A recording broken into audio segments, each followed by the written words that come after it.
This is 7 National News, and in our top story, today is the 19th day of Ramadan, which marks the passing of the late Sheikh Zayed bin Sultan Al Nahyan 10 years ago, the founder of the nation. To remember his humanitarianism and achievements, today also marks Zayed Humanitarian Work Day, which was launched by the UAE Cabinet. It looks to highlight the key role played by Sheikh Zayed in supporting global charitable events and acts of kindness for future generations, and to encourage the community to follow suit and do their part. Sheikh Zayed devoted his life to building his country and serving its citizens. He became the ruler's representative of Al Ain in the eastern region in 1946, and then the ruler of Abu Dhabi on August the 6th, 1966. He was then elected as president of the country after the announcement of the formation of the UAE on December the 2nd, 1971. Sheikh Zayed believed that the country's wealth from oil and gas should be devoted to assisting the less fortunate, and his humanitarianism touched millions of lives. This included launching housing projects for those in need, to providing food and medicine for people suffering from poverty, regardless of race, gender, language or religion. According to a local daily, a 1957 British Foreign Office report stated that Zayed was the most powerful, the most efficient, most generous and most popular of all the sheikhs of the Trucial states. No sheikh on the Trucial coast is more courteous and forthcoming to the British, or adjusts himself better in their ways.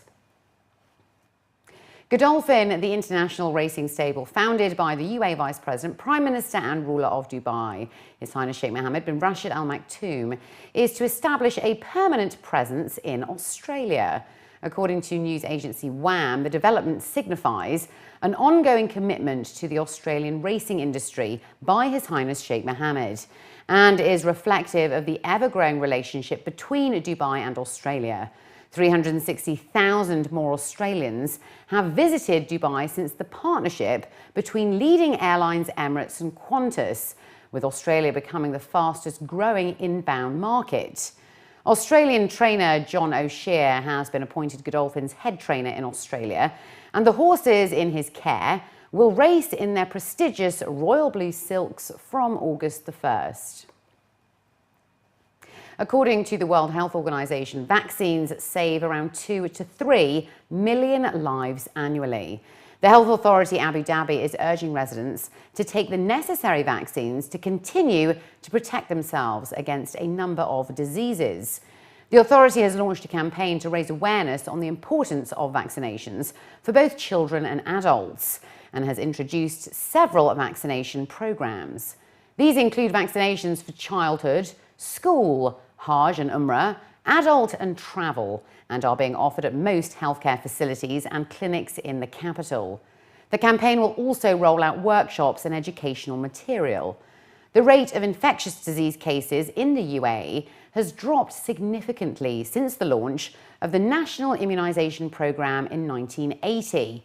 And in 1993, the UAE was declared a polio-free country. In line with the spirit of the holy month of Ramadan, Starwood Hotels and Resorts celebrated its 5th annual Iftar for Cabs initiative on Wednesday at over 40 participating branches in the Middle East. During the hour of Iftar, cab drivers who drove through the main entrance of the participating Starwood Hotels received Iftar packs to break their fast. The initiative has been running since 2010 and has become an annual tradition for cab drivers across the region. Last year, Starwood in total delivered over 3,000 Iftar packs. This year, with more participants, they anticipate to hand out even more, which include a diverse selection of food and beverage items. Starwood Hotels and Resorts is an American hotel and leisure company, and it currently operates 8 of its 9 renowned international brands: St. Regis, W, Westin and Le Méridien, to name just a few.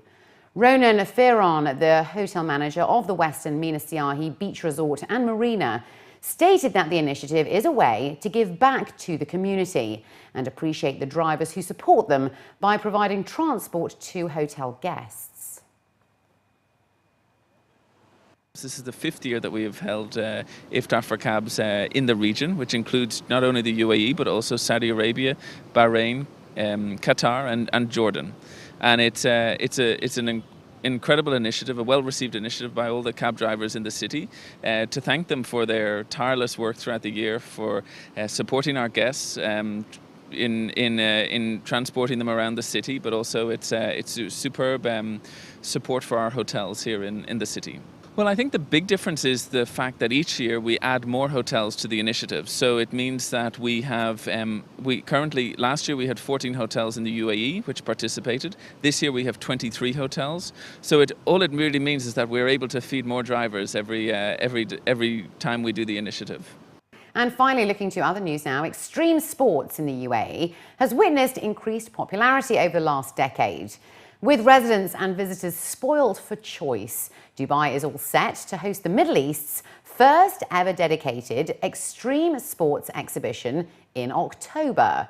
Those seeking an adrenaline rush are in for a treat during October's gathering of more than 60 international and local brands, displaying their equipment and announcing offers on various excursions. Adventure seekers will get a chance to interact with manufacturers and operators throughout the 3-day event, which is scheduled to be held at the Skydive Dubai from the 9th to the 11th of October. The exhibition of adventure and outdoor activities will be held across 3 pavilions. For those looking for fun on water, the Sea Pavilion will showcase a full range of water sports, which includes kite surfing, windsurfing and wakeboarding, to name a few. At the Sky Pavilion, there will be skydiving and paragliding, and the Land Pavilion will highlight activities such as motocross and mountain hiking.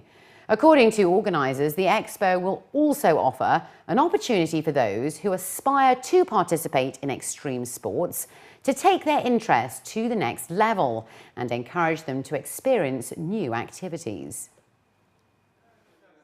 We also have dedicated exhibition space for seminars and workshops, so to provide basically a platform for exhibitors to teach and for visitors to learn more about extreme sports, the extreme sports that are available in the UAE. Some of the key benefits it would provide to extreme sports in the UAE is, one, we talked about the number of people participating in extreme sports and how high it is.